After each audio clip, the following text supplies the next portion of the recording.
ഏറ്റവും ബഹുമാനനായ ഈ ചടങ്ങിൻ്റെ അധ്യക്ഷൻ, മലയാളികളെ എത്രയോ വർഷങ്ങളായി ചക്ക കഴിപ്പിച്ചുകൊണ്ടിരിക്കുന്ന ബഹുമാനായ ശ്രീ മിസ്റ്റർ ജോർജ് കുളങ്ങര അവർ, അദ്ദേഹം ഏറ്റെടുത്ത് നടപ്പാക്കി നമ്മളിപ്പോൾ കഴിച്ചുകൊണ്ടിരിക്കുന്ന ചക്ക അദ്ദേഹത്തിൻ്റെ ആണെന്ന് നമ്മളാരും അറിയുന്നില്ല. പക്ഷെ പുണ്യമെല്ലാം അങ്ങോട്ടാണ് പോകുന്നത്. പ്രിയങ്കരനായ Shri Joyce P Mathew, founder CEO റാട്ടാർ, പ്രിയങ്കരനായ Shri doctor Rincy K Abraham, panchayat അംഗം പ്രിയങ്കരനായ ശ്രീ അനി വലിയ കാലായി,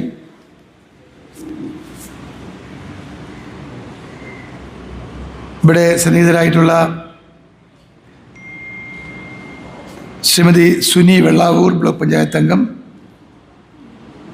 doctor CP Robert, doctor Sindhu Sadasivan, reverend father Anil T Thomas അച്ഛൻ, Antony Kandirickal, Shrimati Mercy Pandyath, KJ Varghese,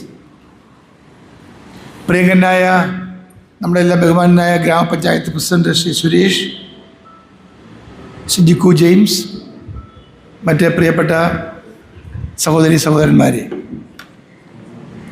Shri Joyce P Mathew കാർഷിക മേഖലയിൽ ടെക്നോളജിയുടെയും ആധുനിക കൃഷി സമ്പ്രദായങ്ങളുടെയും എല്ലാം ഒരു വക്താവാണ്. അദ്ദേഹവുമായി ഞാൻ 2-3 തവണ സംസാരിച്ചപ്പോൾ എനിക്ക് മനസ്സിലായത്, നമ്മുടെ നാട്ടിൽ കാർഷിക വൃത്തിയിൽ ഏർപ്പെട്ടിരിക്കുന്നവർക്കും കൃഷി ചെയ്യാൻ ആഗ്രഹിക്കുന്നവർക്കും നല്ല ആഹാരം കഴിക്കണം എന്നാഗ്രഹിക്കുന്നവർക്കുമെല്ലാം ആവശ്യമായിട്ടുള്ള പല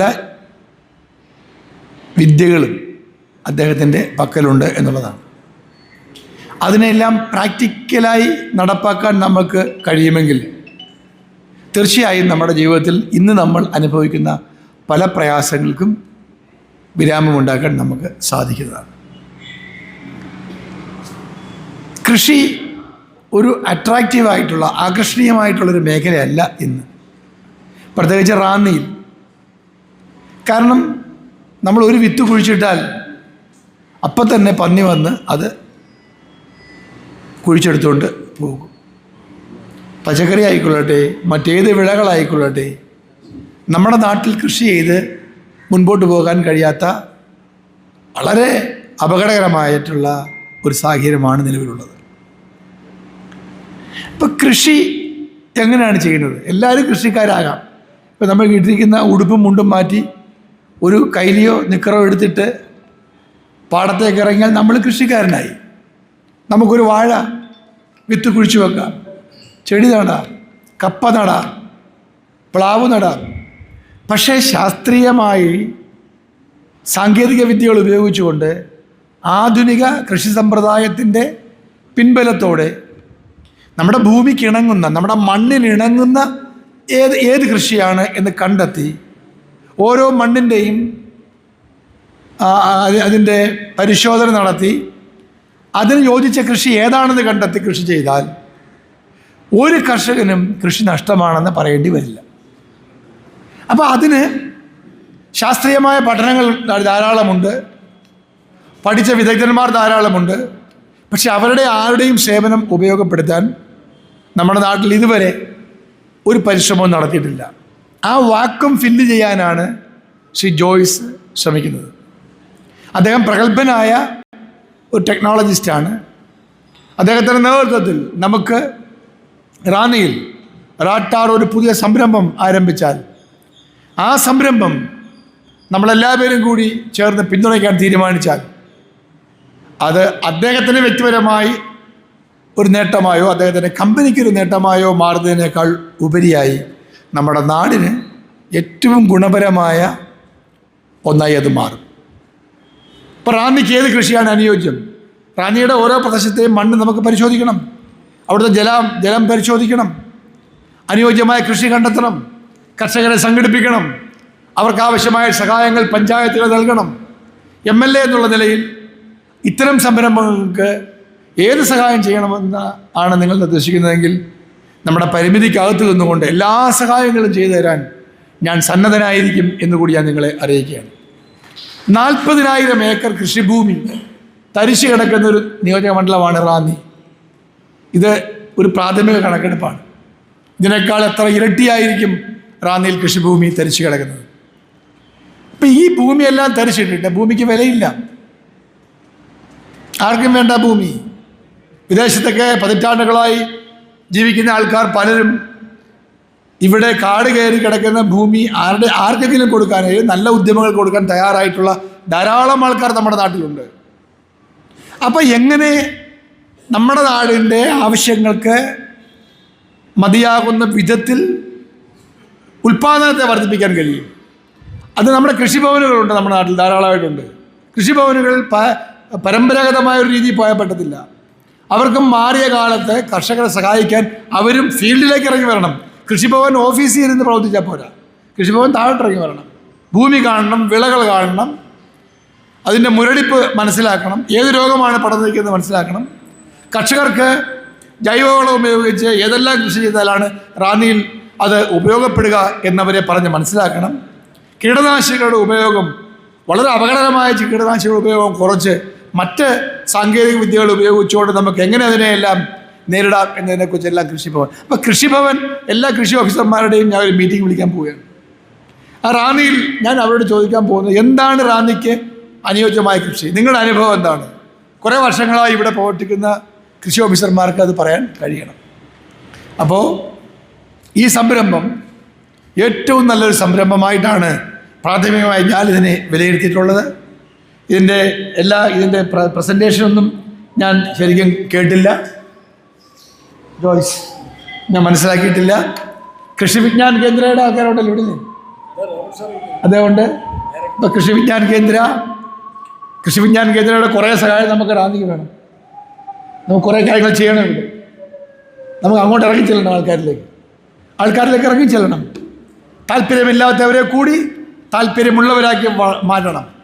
റാന്നിയുടെ മണ്ണിന് ഏതാണ് നല്ല കൃഷി, ഏത് ചെയ്താലാണ് വാങ്ങാൻ ആളുണ്ടാവുക, മാർക്കറ്റിൽ ലഭിക്കുന്ന വിളകൾ ഏതാണ് എന്ന് കണ്ടെത്തി ആ വിളകൾ ആൾക്കാർക്ക് പ്രചരിപ്പിച്ചു കൊടുക്കുക. അതിന് മാർക്കറ്റ് പ്ലേസ് ഉണ്ടാക്കുക, അതിന് വാങ്ങാനുള്ള ആൾക്കാരെ ഇവിടെ കൊണ്ടുവരിക. ഇതെല്ലാം വേണം. കൃഷി ചെയ്യാൻ താല്പര്യമുള്ളവർക്ക് ഭൂമിയുണ്ട്, പക്ഷേ പണമില്ല. അങ്ങനെയുള്ളവർക്ക് ബാങ്കുകൾ ഉൾപ്പെടെയുള്ള പൊതുമേഖലാ സ്ഥാപനങ്ങളുടെ സഹായം നമുക്ക് തേടണം. നമ്മുടെ ജില്ലയാണ് ഏറ്റവും കൂടുതൽ വിദേശ നിക്ഷേപമുള്ള ഒരു ജില്ല. NRI നിക്ഷേപമുള്ള ജില്ല ഇവിടാണ്. നമ്മുടെ ജില്ലയിലെ പണം മൊത്തം കൊണ്ടുപോയിട്ട് മറ്റു പലയിടത്തും മറ്റു പല വ്യവസായങ്ങൾക്കും ദേശസാൽകൃത ബാങ്കുകൾ വായ്പ കൊടുക്കുകയാണ്. നമ്മുടെ ജില്ലയിലെ മനുഷ്യർ വിദേശ രാജ്യങ്ങളിൽ പോയി സമ്പാദിച്ച പണം അതിൻ്റെ ഒരു നിശ്ചിത ശതമാനം റാന്നിയിൽ ചെലവഴിക്കണം. ബാങ്കുകൾ ആൾക്കാർക്ക് വായ്പ കൊടുക്കണം. വായ്പ കൊടുക്കുമ്പോൾ ബാങ്കുകൾക്ക് മനസ്സിലാകണം ഇതൊരു വെറും കളിയല്ല, ഈ പണം കൊണ്ടുപോയിട്ട് ആൾക്കാർ മറ്റു കാര്യങ്ങൾക്ക് ഉപയോഗിക്കുക, അല്ലാതെ അവരെയും ബോധ്യപ്പെടുത്തണം. അപ്പോൾ ബാങ്കുകളുടെയും കൃഷി ഓഫീസർമാരുടെയും കൃഷി വിജ്ഞാൻ കേന്ദ്രയുടെയും റാട്ടാർ എന്ന് പറയുന്ന പുതിയ ഏജൻസിയുടെയും കർഷക സംഘങ്ങളുടെയും എല്ലാവരുടെയും ഒരു സമ്മിശ്രമായ ഒരു യോജിപ്പോട് കൂടിയുള്ള പ്രവർത്തനം ആവശ്യമാണ്. അതിന് MLA എന്നുള്ള നിലയിൽ ഞാനത് ഇനിഷ്യേറ്റീവ് എടുക്കുന്നതാണ്. എല്ലാവരുടെയും കൂടെ നമുക്കൊരു ഒരു ഒരു ആലോചന യോഗം കൂടാം. അവിടെ നിങ്ങൾ പ്രാക്ടിക്കലായി നമുക്ക് എന്തൊക്കെയാണ് ചെയ്യാൻ കഴിയുന്നത്, റാന്നിക്ക് അനുയോജ്യമായ എന്താണുള്ളത് നിങ്ങൾ മനസ്സിലാക്കുക. കൃഷി വകുപ്പിൻ്റെ എല്ലാ പിന്തുണയും ഞാൻ നിങ്ങൾക്ക് ഓഫർ ചെയ്യുകയാണ്. ബഹുമാനപ്പെട്ട കൃഷി മന്ത്രി അദ്ദേഹത്തിന് ചെയ്യാൻ കഴിയുന്ന എല്ലാ സഹായങ്ങളും നമുക്ക് ചെയ്തു തരും. അത് ഞാൻ നിങ്ങൾക്ക് ഉറപ്പ് തരികയാണ്. നിങ്ങൾക്ക് നല്ല പ്രോജക്റ്റ് ഉണ്ടെങ്കിൽ ആ പ്രോജക്റ്റിന് അംഗീകാരം വാങ്ങിത്തരാൻ നിങ്ങളോടൊപ്പം ഞാനും മുൻനിരയിലുണ്ടാകും. പക്ഷേ ഇതെല്ലാം പെരിഫറൽ ആകരുത്, ആരംഭശൂരത്വമാകരുത്. ഇതെല്ലാം ജനങ്ങളെ നമുക്ക് വിസിബിളായി കാണിച്ചു കൊടുക്കണം. അല്ലാതെ ഒരു പുതിയ MLA വരുമ്പോൾ അല്ലെങ്കിൽ പുതിയ ഓഫീസർ വരുമ്പോൾ അന്നേരം കാണിക്കുന്നൊരു ആരംഭശൂരത്വമായി ഇതെല്ലാം പറഞ്ഞിട്ട് വാക്കുകളുടെ ധാരാളത്തെ കൊണ്ട് ആൾക്കാരെ മയക്കിയിട്ടിട്ട് പോകുന്ന ഏർപ്പാടല്ല. പ്രാക്ടിക്കലായി ചെയ്യണം. ഞാൻ പ്രത്യേകിച്ച് പ്രവൃത്തിയിലാണ് വിശ്വസിക്കുന്നത്, വാക്കുകളിലല്ല, പ്രസംഗത്തിലല്ല. പ്രസംഗം നമുക്ക് ആരെ വേണം ഇമ്പ്രസ് ചെയ്യാം, എന്തെല്ലാം സാഹിത്യവും കലയും ഒക്കെ പറഞ്ഞ് നമുക്ക് ഇമ്പ്രസ് ചെയ്യാം. പക്ഷേ ഇനി പ്രാക്ടിക്കലായി ഗ്രാസ് റൂട്ടിൽ ഇതൊക്കെ നടക്കണമെങ്കിൽ അതിന് ആത്മാർത്ഥമായൊരു സമീപനമാണ് ആവശ്യം. ആ ആത്മാർത്ഥമായ സമീപനം നമുക്കെല്ലാവർക്കും കൂടി യോജിച്ച് എടുക്കാം. അങ്ങനെ റാന്നിയെ വളരെ വേഗം മുൻപോട്ട് നയിക്കുന്ന, റാന്നിക്ക് ഇവിടുത്തെ സാധാരണക്കാരായ ജനങ്ങൾക്ക് അവരുടെ കൃഷിഭൂമിക്ക് ഉപകാരപ്രദമായ വിധത്തിൽ അതിനെല്ലാം കൺവേർട്ട് ചെയ്യുന്ന വിധത്തിലുള്ള ഒരു ചിന്തയും അതിൻ്റെ പ്രസരണവും അത് ഏറ്റുവാങ്ങാൻ കൂടുതൽ ആൾക്കാർ എത്തുന്നതും ഒക്കെ നമുക്ക് സ്വപ്നം കാണാം. അത് ഉടൻ തന്നെ പ്രാവർത്തികമാക്കാൻ നമുക്ക് ഒത്തൊരുമിച്ച് പ്രവർത്തിക്കാം. ഇനിയും റാന്നിയുടെ നിങ്ങൾക്ക് ഗവൺമെൻറ്റിൻ്റെ ഭാഗത്തു നിന്ന് റാന്നിയിലെ കൃഷി ഡിപ്പാർട്ട്മെൻറ്റുമായി ബന്ധപ്പെട്ട് വേണ്ട സഹായങ്ങൾ പറഞ്ഞാൽ ഞാൻ എല്ലാ ഓഫീസർമാരോടും അത് ഞാൻ പറയുന്ന നിർദ്ദേശം കൊടുക്കുന്നതാണ്. അവരുടെ എല്ലാ ഭാഗത്തും സഹായം ഉണ്ടാവും. ധാരാളം കർഷക സംഘടനകൾ ഇവിടെ ഉണ്ട്. അവരെല്ലാം നമ്മൾ കൂട്ടിയോജിപ്പിച്ച് നല്ല നിലയിൽ മുൻപോട്ട് പോകാൻ നിങ്ങൾക്ക് എല്ലാവിധമായ പിന്തുണയും എൻ്റെ ഭാഗത്തും ഉണ്ടാകും എന്ന് ഒരിക്കൽ കൂടി ഓർമ്മപ്പെടുത്തിക്കൊണ്ട് ഈ സംരംഭത്തിന് എല്ലാ വിജയവും നേർന്നുകൊണ്ട് നിങ്ങളെല്ലാം അനുഭവത്തോടു കൂടി അത് ഞാൻ ഉദാഹരണം നമ്മുടെ മുമ്പിൽ നിൽക്കുന്ന ശ്രീ ജോർജ് കുളങ്ങര, ഞാൻ അദ്ദേഹം ആദ്യം പറഞ്ഞപ്പോൾ നിങ്ങൾ അതിനെ എത്ര ഗൗരവത്തിലെടുത്തു കാര്യമില്ല. ഞാനൊരു 10-15 വർഷം മുമ്പ് അദ്ദേഹത്തിന് നിന്ന് പ്ലാവ് വാങ്ങിച്ചിട്ടുണ്ട്. ആ പ്ലാവ് ഇപ്പോഴും എൻ്റെ വീട്ടിലുണ്ട്. ആ പ്ലാവിൽ നിന്ന് ഞാനിങ്ങനെ ചക്ക തിന്നുകൊണ്ടിരിക്കുകയാണ്, ചക്ക കഴിച്ചുകൊണ്ടിരിക്കുകയാണ്. എന്തൊക്കെ ചുമ്മാ അദ്ദേഹത്തെ സന്തോഷിപ്പിക്കാൻ വേണ്ടി പറയുന്ന കാര്യമല്ല. നിങ്ങൾ എത്ര പേര് അന്നൊക്കെ എനിക്ക് അത്ഭുതമായിരുന്നു, ഈ ചക്ക കൊണ്ട് വെച്ചാൽ ഇത് കിളുക്കുമോ, ഇത് കായ്ക്കുമോ, ഇതൊക്കെ അത്ഭുതമായിരുന്നു. അപ്പോൾ ചക്ക മനുഷ്യ ശരീരത്തിന് ഏറ്റവും ആവശ്യമുള്ള ഒരു ദോഷം ചെയ്യാത്ത സാധനമാണ്. അദ്ദേഹം പ്രസംഗിച്ചപ്പോൾ അതെല്ലാം പറഞ്ഞു കാണും. അപ്പോൾ അതുപോലെയാണ് പല കാര്യങ്ങളും. അപ്പോൾ അദ്ദേഹത്തിന് ഇതിൻ്റെ ഒന്നും ആവശ്യം സത്യത്തിലില്ല. അദ്ദേഹം ഈ പ്ലാവ് എടുത്തുകൊണ്ട് കേരളം മൊത്തം നടക്കേണ്ട ഒരു കാര്യവുമില്ല. പക്ഷേ എന്നാലും ആ ഒരു നിതാന്തമായ ജാഗ്രത, ഒരു കാര്യം ചെയ്യാനുള്ള പ്രത്യേകമായ ഉത്തരവാദിത്വ ബോധം, സമൂഹത്തിന് വേണ്ടെങ്കിലും ചെയ്യുക എന്നൊക്കെ അറിയാമല്ലോ. ഇതിനൊക്കെ ഇൻവെസ്റ്റ് ചെയ്യാൻ കഴിവുള്ളവർ കൂടുതൽ വരണം. ഒരാളും കൊടുത്തതിൻ്റെ പേരിൽ പട്ടിണി ആയി മരിച്ചിട്ടില്ല. ഒരാൾക്കൊരു ദാനം കൊടുത്തതിൻ്റെ പേരിൽ, ഒരു സേവനം ചെയ്തതിൻ്റെ പേരിൽ ആരും ഇന്ന് വരെ പൂവറായിട്ടില്ല, അല്ലെങ്കിൽ ദരിദ്രനായി മാറിയിട്ടില്ല. അപ്പോൾ നമ്മൾ കൊടുക്കാൻ തയ്യാറാവുക, കൊടുക്കാൻ കഴിവുള്ളവർ കൊടുക്കുക, സഹകരിക്കാൻ കഴിവുള്ളവർ സഹകരിക്കുക, ഭൂമി വിട്ടുകൊടുക്കാൻ തയ്യാറുള്ളവർ ഭൂമി വിട്ടുകൊടുക്കുക. ഇന്ന് കാടും പന്നിയും കയറി മേയുന്ന റാന്നിയിലെ നമ്മുടെ കൃഷിഭൂമികൾ ജനങ്ങൾക്ക് ഉപകാരപ്രദമായി പന്നിയെ തുരത്തി, കൊതുക് വളർച്ച തുരത്തി, പാമ്പും മറ്റും വന്ന് നമ്മുടെ വീടിന് ചുറ്റും പാമ്പിൻ്റെ ആലയമാകുന്ന അവസ്ഥയ്ക്ക് ഒഴിവുണ്ടാക്കി ഇതിനെല്ലാം മാറ്റിയെടുക്കാൻ കഴിയുന്ന ഒരു ഒന്നാന്തരം പ്രോജക്റ്റായി ഞാനിതിനെ സ്വപ്നം കാണുകയാണ്. അത് യാഥാർത്ഥ്യമാകട്ടെ എന്ന് ആശംസിക്കുന്നു. എല്ലാവരുടെയും അനുവാദത്തോടു കൂടി ഈ ചടങ്ങ് ഉദ്ഘാടനം ചെയ്യുന്നു. നമസ്കാരം. ജയ് ഹിന്ദ്.